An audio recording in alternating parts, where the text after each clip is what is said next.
So the question is, why volunteer to or do a job remotely? And this is what I've learned from doing it myself.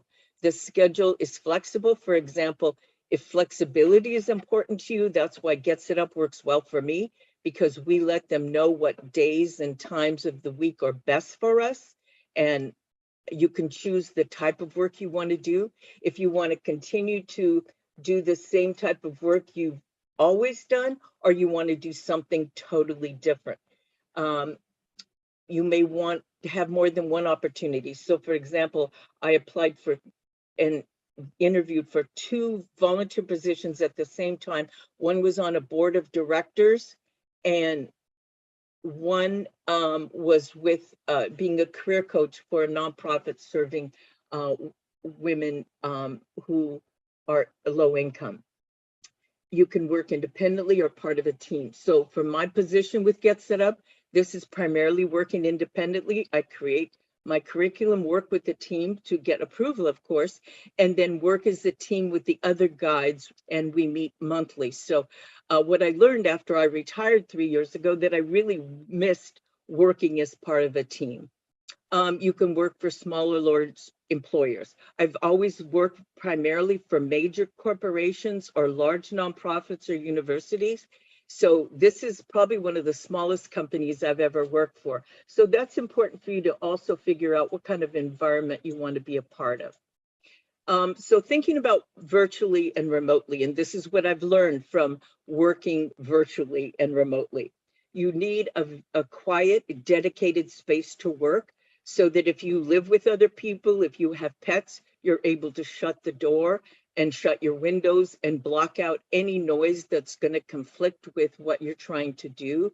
And I'm sure you've seen that on when you've attended Zoom calls or been a part of meetings. People, yeah, I actually love it when cats walk in front of the screen, or dogs, you can see them. That's great. But it's just, especially if you're in a serious meeting, you want to make sure you're in a space where you're not going to be disturbed. Especially because I attended board meetings, and those are quarterly, 2-hour board meetings. Those are, tend to be more serious. You want to make sure you have an updated computer, an updated camera and microphone, and you want to test those and make sure, especially before an interview, whether it's a volunteer interview or for a position, you want to be able to be seen and be heard. You must have an excellent internet connection. I'm sure you've experienced Zoom calls where people have having trouble with the internet, or the picture goes out, or the sound goes out. I bought a new computer in December, which I'm grateful I did, because my computer was about 4 or 5 years old. And then I also have Comcast with a cable, because I've always been told that is the best connection. So managing your time and distractions, it's real important. Again, when you're telling an employer what your availability is, that you're able to have the space and know that you're going to be free from those distractions from what you're needed. So just to give you a little background on my work experience. So I've been with GetSetUp. Actually, I've got to change that. I've now been, this is my 8th month. And I actually started taking classes back in September. I'm up over 400 now because I want to learn everything. As I mentioned, I was a career consultant. And then I spent 9 years at the Boeing company as a training specialist. And my first job was to work with machinists that had been given 60 days to find a job and figure out what to do with their lives.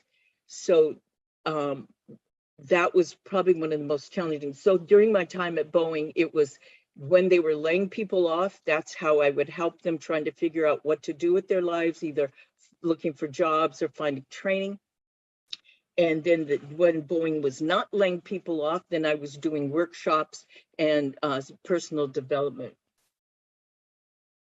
And I worked with other departments in developing programs. For example, I developed an English second language program with another instructor. I also, as I mentioned, I was in banking and retail and started out as a first grade teacher. So what I'm trying to express to you is I've made a lot of career transitions. So I understand if you're wanting to stay in the same type of work or find a volunteer position that focuses on your background, or you want to do something totally different. So where to search? Before I go on to that, does anyone have any questions? I'm going to start showing you some links and places to look. Welcome, Marion. I notice you've just joined us. Thank you. Okay, I'll go ahead and let's see.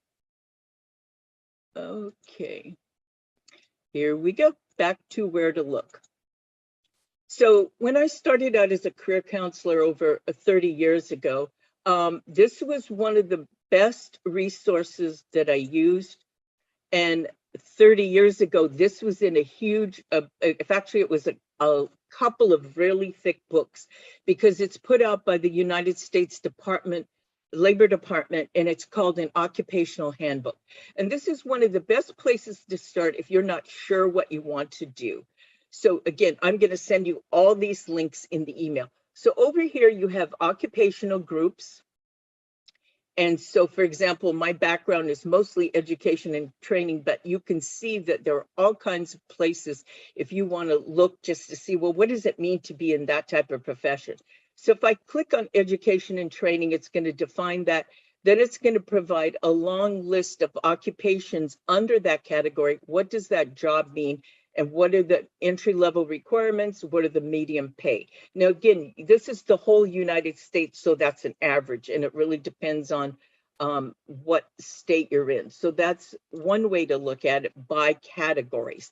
The other way is, what is the medium pay, new jobs, entry-level education? If you're just wanting to do something that wouldn't require a lot of education, or something, maybe you want to actually get some on-the-job training.